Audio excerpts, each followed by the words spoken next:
আসসালামু আলাইকুম guys, blog by আফরোজাতে welcome করছি। আমি আফরোজা। আর প্রথমেই দেখলেন স্টেশনারির একটা ভিডিও। আজকে আমার ছেলেকে স্কুলে অ্যাডমিশন করাইলাম, আর সকাল সকাল অ্যাডমিশন করায় আমি বই খাতা সব নিয়ে রিক্সার হুড টেনে আসতেছি, বিকজ অফ এত বৃষ্টি ছিল। আর আমার হাতে আর হচ্ছে কোলে সব বই, এই যে বাচ্চার বই দেখাচ্ছি আমি, এই সাইডে বই, মাঝখানে বই, সব জায়গায় বই।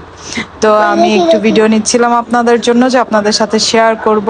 আর টুপটুপ টুপটুপ কিন্তু বৃষ্টি পড়তেছে, তো পড়তেছে, এই যে দেখেন বৃষ্টি কিন্তু চলমান। আলহামদুলিল্লাহ, বৃষ্টির সময় আসলে দুঃখ প্রকাশ করতে হয় না, দোয়া করতে হয় আল্লাহ যাতে আমাদের সবাইকে সুস্থ রাখে, ভালো রাখে। তো এভাবে করতে করতে আমি বাসায় চলে আসলাম। আর বাসায় এসে দেখি আমার হাজবেন্ড সাহেব উঠে বসে আছে, আমি নাস্তা দিব। তো আমি তাড়াতাড়ি চেঞ্জ করে চলে আসলাম, আর ও তাড়াতাড়ি রুটি তরকারি ডিম ভাজি করে দিছি। আর চাটার সময় একটু সময় ছিল, তখন হাতে ফোনটা নিয়ে ভাবলাম আপনাদের সাথে শেয়ার করব, তাই একটু ভিডিও করা। আসলে আমার হাজবেন্ডের অফিস থাকে, তো সবকিছু আমাকে রেডি করে দিতে হয়, আর ও আমার জন্যই ওয়েট করে। তো দুইজনে মিলে খুব সুন্দর করে নাস্তা টাস্তা করে তারপরে বাচ্চার স্কুল থেকে যে বইগুলা দিয়েছে ওগুলো একটু চেক আউট করলাম, যে কি কি বই আছে, ভিতরে কি কি আছে, মানে কি কি করাইতে হবে। আর সবগুলো বই খাতায় হচ্ছে নাম লিখে দিতে হবে। এগুলা হচ্ছে পুরো বছরের বই খাতা। তো স্কার বুকটা দেখে আমার খুব ভালো লাগলো, যে এখানে নিজের সম্বন্ধে সবকিছু লিখতে হবে, জানতে পারবে। তো এটা দেখে খুব ভালো লাগলো, মনে মনে খুব মানে হ্যাপি হইলাম আলহামদুলিল্লাহ, যে আমরা তো বাংলা মিডিয়ামে পড়েছি, আর আমাদের সময় এত আর কি জানার ছিল না।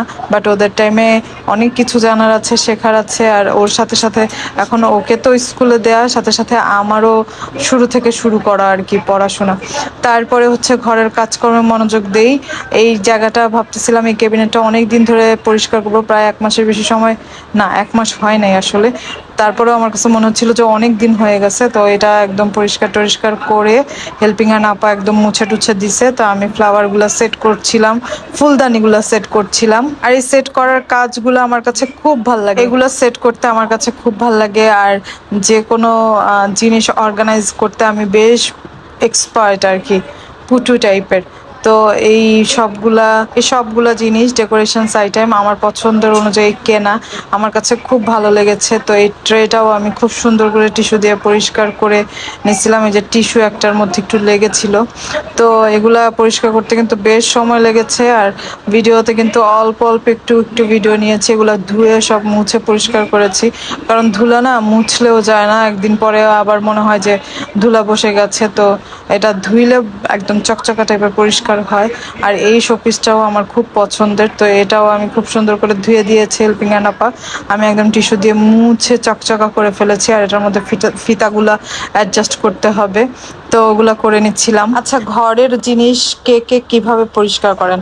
আমি তো দেখা যায় প্রত্যেক সপ্তাহে কিছু না কিছু পরিষ্কার করতেই থাকি। আর ধুলা তো মানে আগে ডেলি মুছতাম, এখন আমি এটার উপরে বিরক্ত, মানে মুছলেও বিরক্ত, না মুছলেও বিরক্ত। তো আমি কি করি, একদিন পর পর ধুলাগুলা সব মুছি। আর যেগুলো ক্লিন করার থাকে ওগুলা দেখা যায় যে এই মাসের প্রথম সপ্তাহে এটা শুরু করেছি, আবার নেক্সট মাসের প্রথম সপ্তাহে আবার ওইটা করি। তো এভাবেই হয় আমার আর কি পরিষ্কারের কাজ। তো পরিষ্কার পরিচ্ছন্নতার কাজগুলো করে আমি অ্যাকচুয়ালি ভাত বসায় দিছি, কারণ আজকে আমার হাজব্যান্ড হচ্ছে লাঞ্চ নিবে না। তো আমাদের জন্য এক রকমের তরকারি রান্না করব, আর এক রকমের তরকারি হচ্ছে তেলাপিয়া মাছ দিয়ে পেঁপে দিয়ে রান্না করব। আর ভাত বসায় দিছি, আজকে লাল ভাতও করব না, মানে এগুলো করা আমার কাছে অনেক ঝামেলা লাগে। যারা ডেইলি রান্না করে তারা বুঝে যে রান্নাটা আসলে কত রকম ঝামেলা।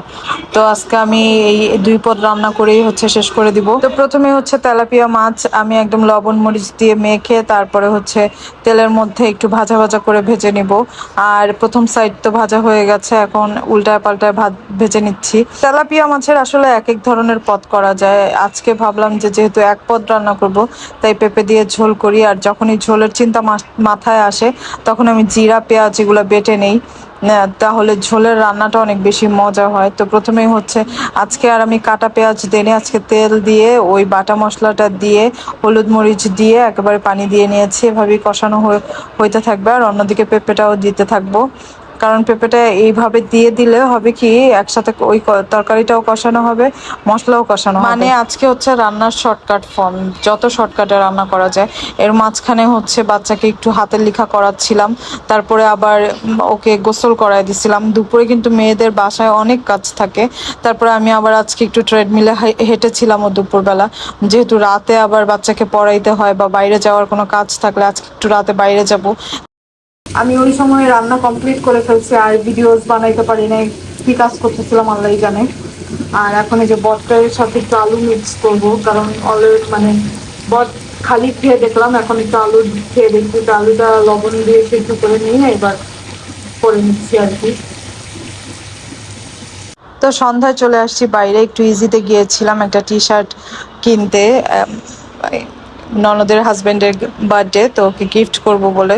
তো এখানে এসে কেনাকাটা শেষ, পেমেন্ট করে দাঁড়িয়েছিলাম কারণ ওদের একটু ঝামেলা হচ্ছিল ওইখানে। তো খেয়ে দে সরি কেনাকাটা করে আমরা একটু কোকোতে খাওয়ার জন্য চলে আসছি। আর কোকো ক্যাফের খাবারগুলা আমার কাছে বেশ ইন্টারেস্টিং আর ফ্রেশ মনে হয়। তো এসেই আমরা হচ্ছে একটা অরেঞ্জ লেমনেড দিয়েছি, একটা মিন্ট লেমনেড দিয়েছি, আর আমার বাচ্চার জন্য ফ্রেঞ্চ ফ্রাই, আর আমার জন্য দিয়েছিলাম একটা স্যান্ডউইচ। ওদের চিকেন স্যান্ডউইচটা আমার কাছে বরাবরই বেশ ভালো লাগে। তো আমি আর আমার ছেলে গল্প করছিলাম আর খাচ্ছিলাম। আর এখানে তো এই পর্যন্তই আজকের ভিডিওটা শেষ করি। সবাই ভালো থাকবেন, আশেপাশে সবাইকে ভালো রাখবেন। আল্লাহ হাফেজ, টাটা, বাই বাই, আসসালামু আলাইকুম। আর আমার চ্যানেলটা সাবস্ক্রাইব করবেন। আল্লাহ হাফেজ।